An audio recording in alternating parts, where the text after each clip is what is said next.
Good morning, everyone, and welcome to Webinar Wednesday, brought to you by Profit Business Group. My name is Alex Presto, and I am a software consultant here at Profit. Our topic today is revenue and expense deferrals. Revenue and expense deferrals for Microsoft Dynamics GP makes deferring revenue or distributing expenses over a specified period very simple. This is a beginner to intermediate level webinar directed towards users in finance responsible for entering payables or receivables in GP, where the respective expense or revenue amounts need to be distributed over time. Our session today should be approximately 20 minutes.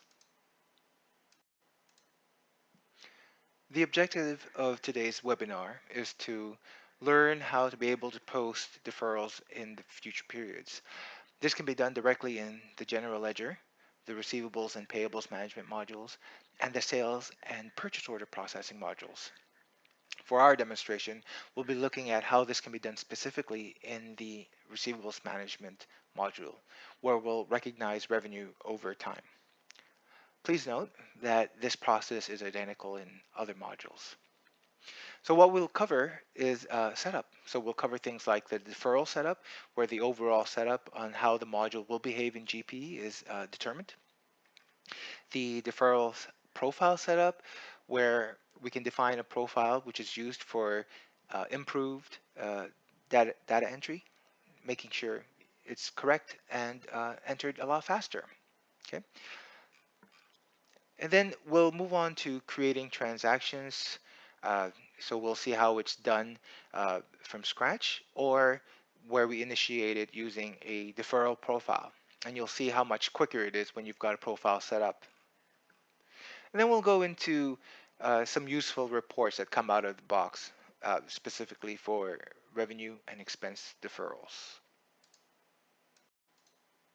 Our webinar is being recorded, so you can come back at any time and review the content or share it with others. You can find a chat area to the right of the screen where you can ask questions or provide feedback during the session. Chat is not being recorded, so don't be shy. You can ask anything at all.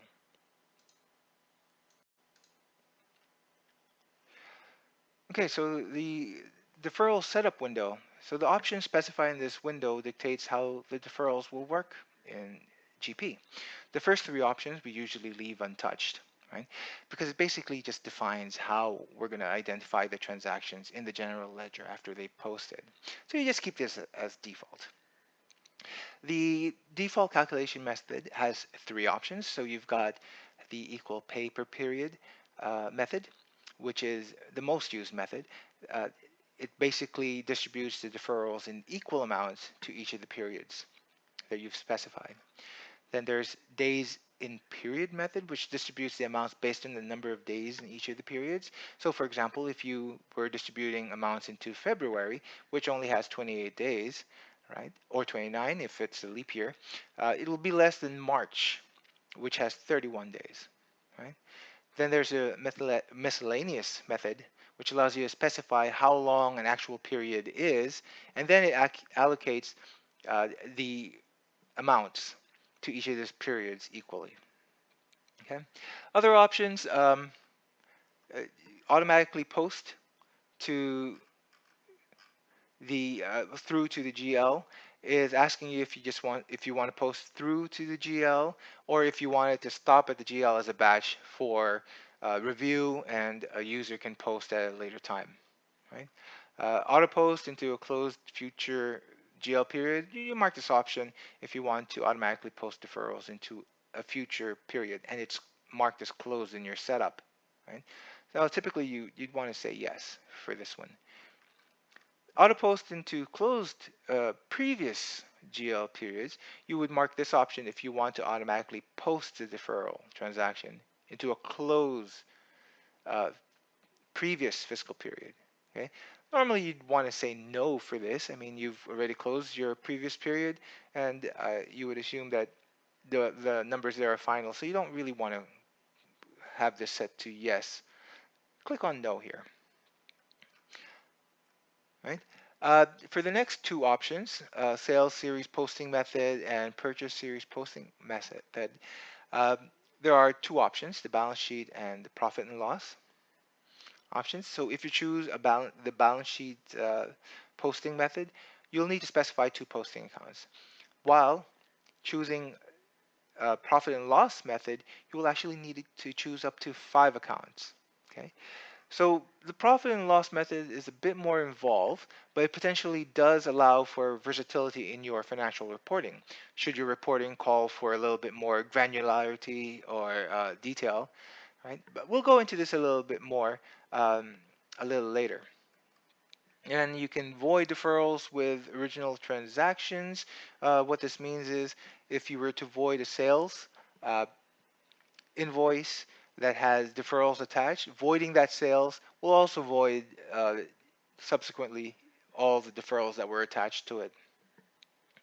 Allow all users access to deferral profile. Basically, that means if you're using profiles, we allow every user uh, access to this profile, right? If you select no, then you can set up security and identify which users you want to be able to use a profile. The profile distribution account override option is just asking you if the user can override what posting accounts were set up for the profile that they've selected. Okay. Uh, then you've got print posting reports. It's just asking you which medium you want report printing to default on. In this case, we've set it to screen. So posting a transaction and then printing the report, it'll default to your screen. Okay. Then the warning options buttons will allow you to decide or to set up whether you'll warn users that they're about to attach deferrals to an incorrect distribution type. Should you choose the balance sheet posting method, you'll need to identify a deferral account and the recognition account. The deferral account is where you would post the initial transaction's deferred revenue, and the recognition account is used every period when the revenue is recognized. So let's assume that you have a transaction for $300 of revenue to be deferred over 3 months. When you defer this transaction using the balance sheet method, the full sales amount is posted to the deferral account, as you can see here in the first line. Okay?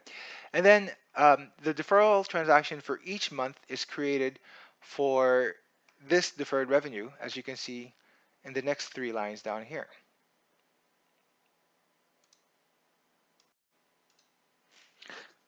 As I've mentioned, the profit and loss method is a little bit more involved as you need to use 5 accounts for it.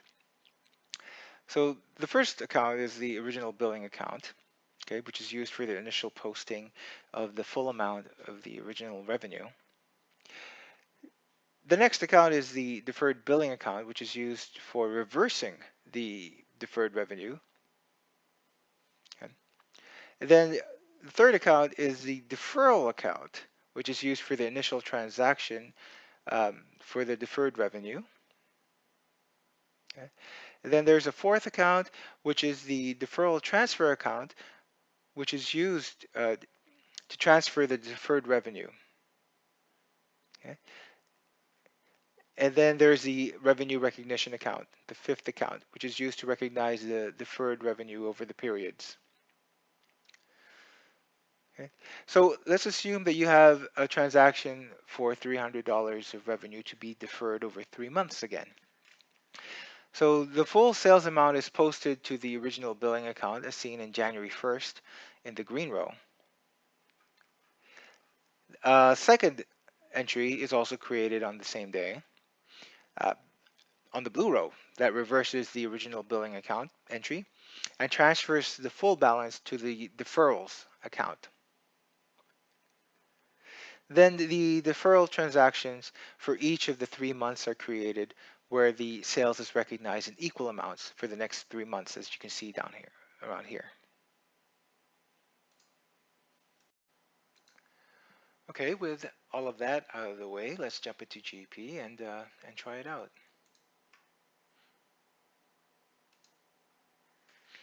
Okay, so the first thing we want to do is to make sure that our deferral setup is done correctly. Um, so for our demonstration purposes, we want to uh, work with the balance sheet uh, posting method. So we got to make sure that that's set up correctly. So we're going to go into financial, the financial homepage, and then under the setup pane, we're going to select deferrals. Okay, everything appears to be correctly set up. So I just need to click this so that our posting method is set to balance sheet. Okay, go ahead and click on OK.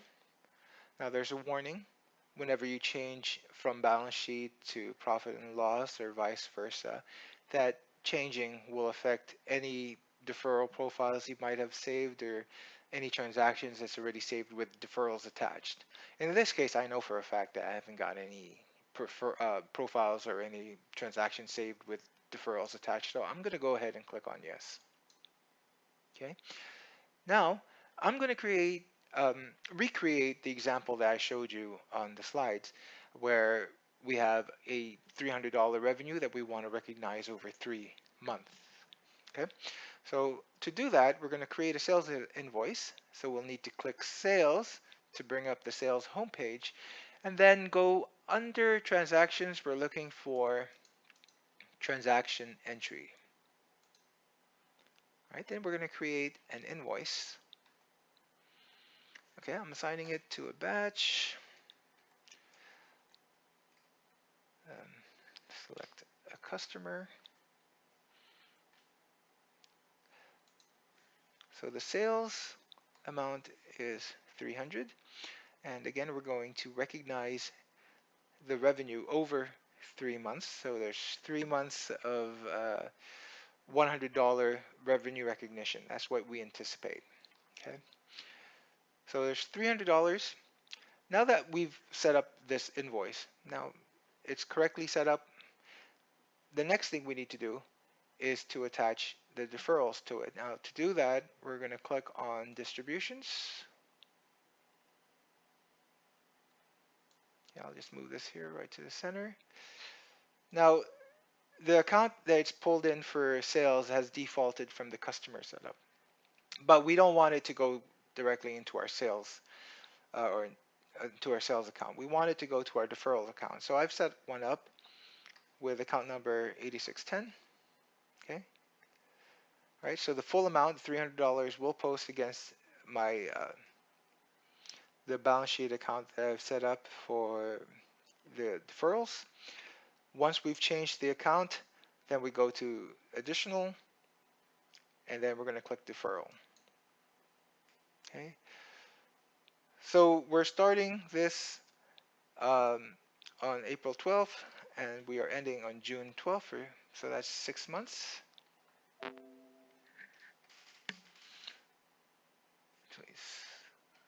Okay.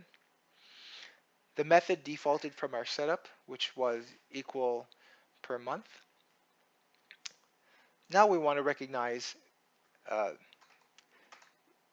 the account, and we're going to use the sales account that was set up on the customer. Okay. All right, so you can see here it's calculated the amount it's going to post each month, which is $100. So what's essentially happening is that it is debiting every month $100, debiting this account and crediting the sales recognition account. Okay, so we're going to go ahead and click on OK. Oh, yes, I do. I needed to click on Save Account, which I didn't. So it'll give you this message. Just go ahead and click Yes. Okay. Okay, we're done here. We're going to save this. Okay, so we saved it to a batch. And now it's time to post that batch. So we can go under Sales, Transactions. We're going to click on Series Post. We're going to look for our red 1 batch. Mark that. And then we're going to click on Post. Okay, I'm going to print all our posting journals. Well, not all, not this one.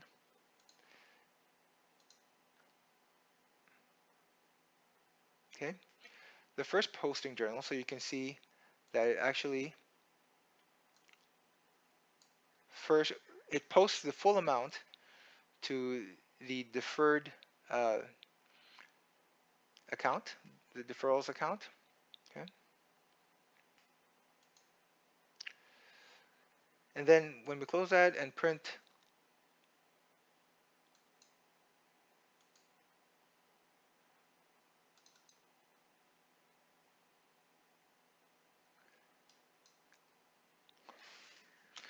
now the next thing that prints is the deferrals, right? So you can see that it's recognizing every month, first in the 12th, then in May, then in June, the amount. So it's crediting into our sales account right here. All right, so that took a little bit of work. So now let's go into creating a profile. So one, it'll reduce chance of um, user error, and two, it'll speed up the actual entry process. To create a new deferral profile, we'll need to switch back to the financials homepage. Then under setup again, we're going to go look for deferral profiles. Okay, we're going to create um, a profile for our software sales where we license our software to customers for a period of 1 year. And we want to recognize our revenue in a staggered basis for about 12 months. So we'll call this profile SW for software license 1 year. Tab off. Then we need to select which modules this profile will be available to. So we're going to select all our sales modules. So we'll click the first one, which is receivables management. And then to do a multi-select, we're going to hold down the control button on our keyboard while we click the rest. So control, then click sales order processing, and then invoicing. Okay. Now we're going to select our billing recognition account or our sales or revenue recognition account. In our case, it's always been 4100, and our deferral account, which is 8610.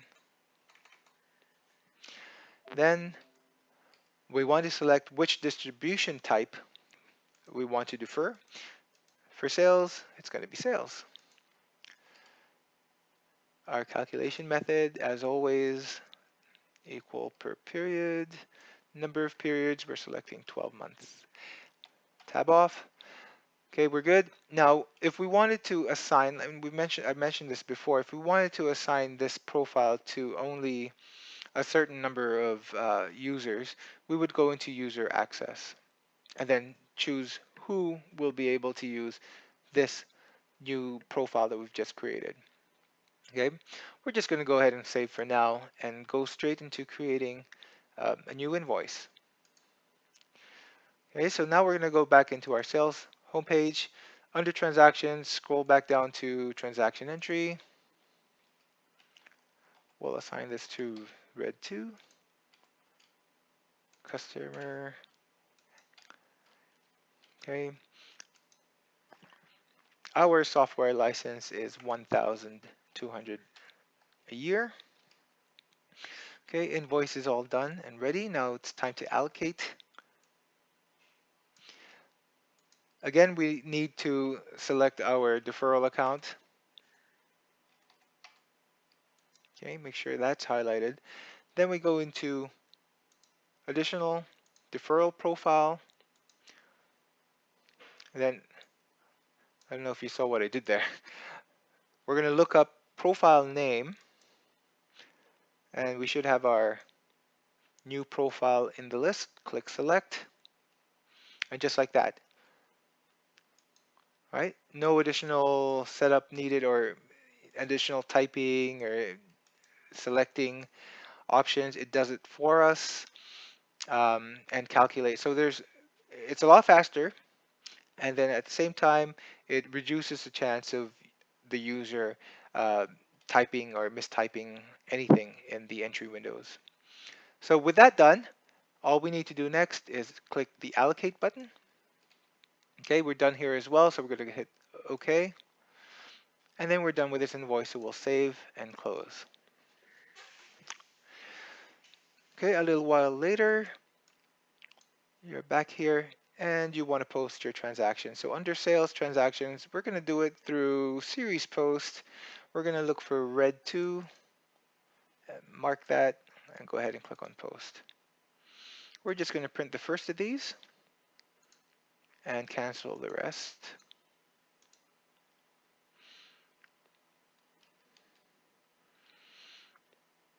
Just as with the previous example. So the full amount is posted against the deferral account.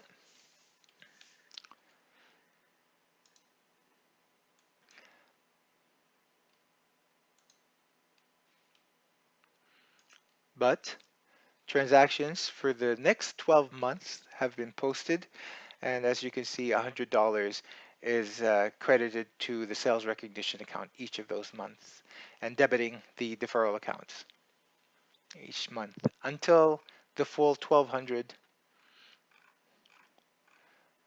has been recognized on in March 2028. Okay, that's it for balance sheet uh, posting methods. Next thing we'll do is take a look at reporting. You can find the deferral reports under the financial homepage. So let's just close this, go back to financial. Then under reports, we'll need to scroll down and look for deferrals. There are several reports you could choose. They're all pretty useful. You've got your detailed summary and profile and profile setup reports. Okay, so let's take a look at what detail has to offer. So we go into create a profile because I haven't got one set up, so I'll just call it test. I don't have too many um, transactions posted with deferral, so I'm just going to go ahead and print without any restrictions. Go ahead. Okay, we can zoom in a little bit. Okay, so what this report tells us is what transactions we have um, and what amount is remaining. So we can see here that for our first transaction where we had $300 deferred over 3 months, there are three